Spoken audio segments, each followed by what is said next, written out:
माननीय सदस्य श्रीमती हरसिमरत कौर बादल जी।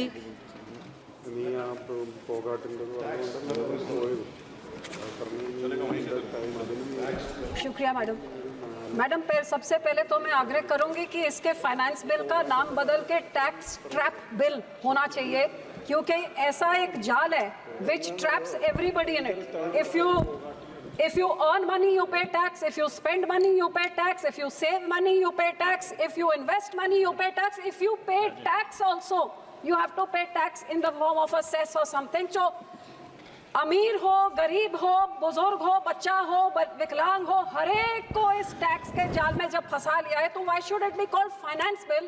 It should be called the tax trap bill, which traps 140 crore people and does not spare anyone, whether they are poor or they're rich.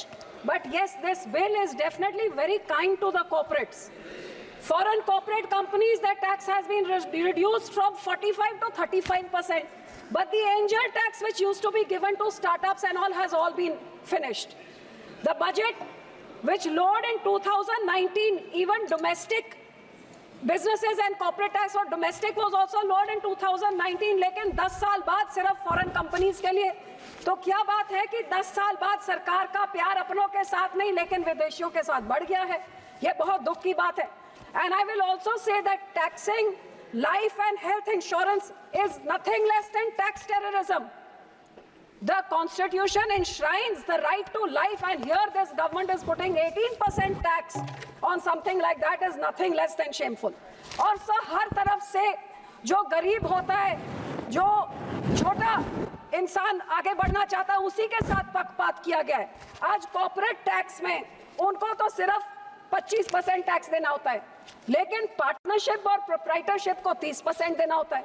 Partnership proprietorship कौन करता है? जो थोड़ा सा पैसा जमा करके अपनी किसी रिश्तेदार के साथ कंपनी बना के दोस्त मित्र के साथ पार्टनरशिप प्रोप्राइटरशिप करता है, तो उसको 30% टैक्स देना होता है।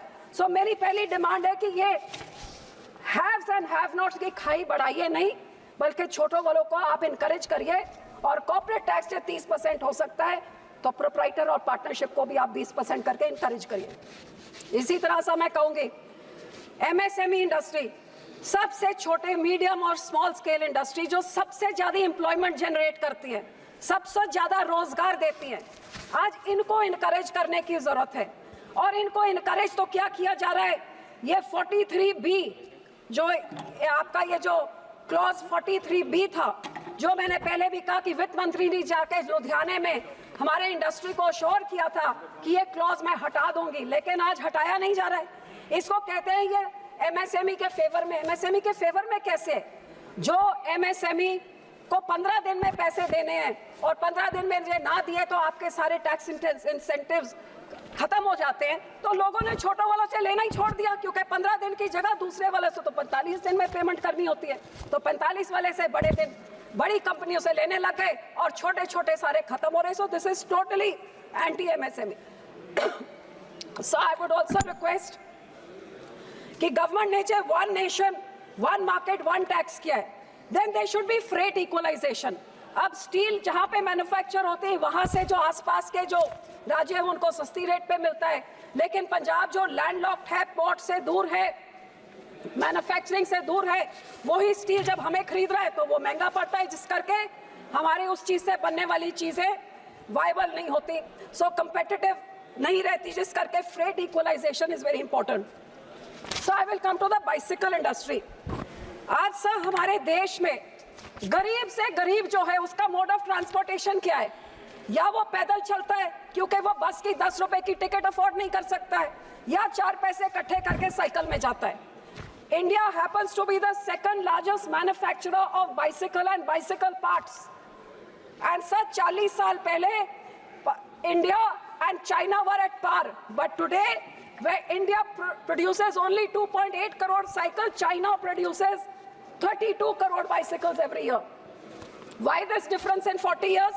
Because the technology has been upgraded in China, and instead of encouraging this industry, which is a poor man's mode of transport, which is totally environment friendly, और गरीब से गरीब को इसको मदद करने के बजाय there is no fund for technology upgradation for our Indian industry. There is no micro financing कि ये pollution free mode of transport जो गरीब के लिए, इसको कोई माइक्रो फाइनेंसिंग करे। मोर देन 30 करोड़ पीपल जो गरीब चौकीदार का काम करता है दुकान में, वो पैदल चल के जाता है क्योंकि बस का 10 रुपए का भाड़ा नहीं भर सकता। उसको आप साइकिल को सस्ता करें ताकि वो बेचारा भी रह सके। And some micro MSME industry के साथ there has been such a bias that the credit linked capital subsidy scheme, which has been increased, which we used to get 15 lakhs, you used to get back if you had a 1 crore limit and you took a bank loan to upgrade your machinery.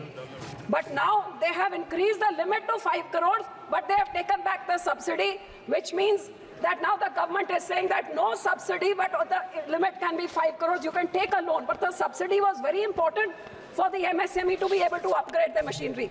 Same way, sir, I would also say that while this machinery, this is one scheme, the other one was, so the PLI scheme also favors people who have 200 crore turnover. What happens to the MSME? Why is MSME not included in the PLI scheme? So there was a scheme also for small MSME that government listed fares abroad. If you were a woman entrepreneur, you got on your ticket, you got 80% subsidy. If you were small micro, you got 85-90% subsidy. Government has disbanded that scheme. These people used to go to these fairs and get good technology with which they used to upgrade their products. Now it's been disbanded. They say go put up a fair, put up a stall which costs 45 lakhs. So kaun MSME can put up 45 lakhs ke stall.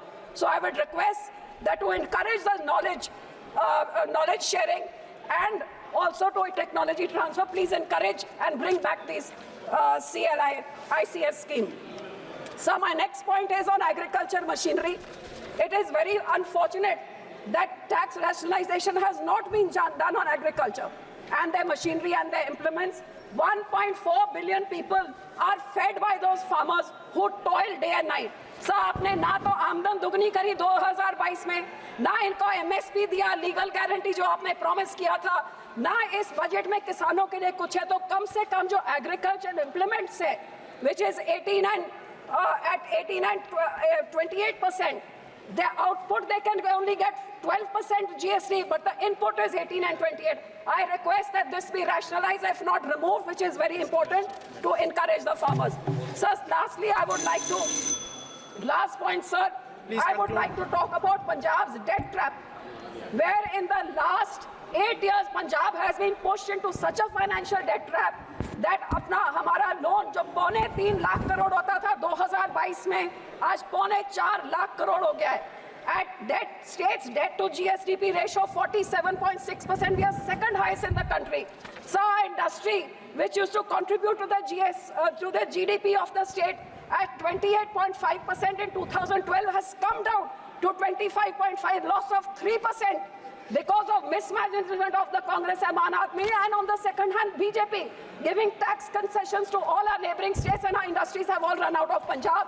Due to deindustrialization, the farmer is already in distress with high farmer suicide, which has led to such high unemployment that Punjab's unemployment rate, just 1 minute, sir. Punjab's unemployment rate is double that of the nation. So I would request, sir, that our state is the only one that does not have its capital. The capital is a hub from which funds are collected. Our Chandigarh be given to us, and since 1970, where we haven't got our capital, all the money that has been collected by the central government be given to Punjab and compensated. Our borders, the Wagah border and the Hussainiwal border be opened for trade. Thank you. So that our industry, our farmers and our youth can all prosper in Punjab. Decided.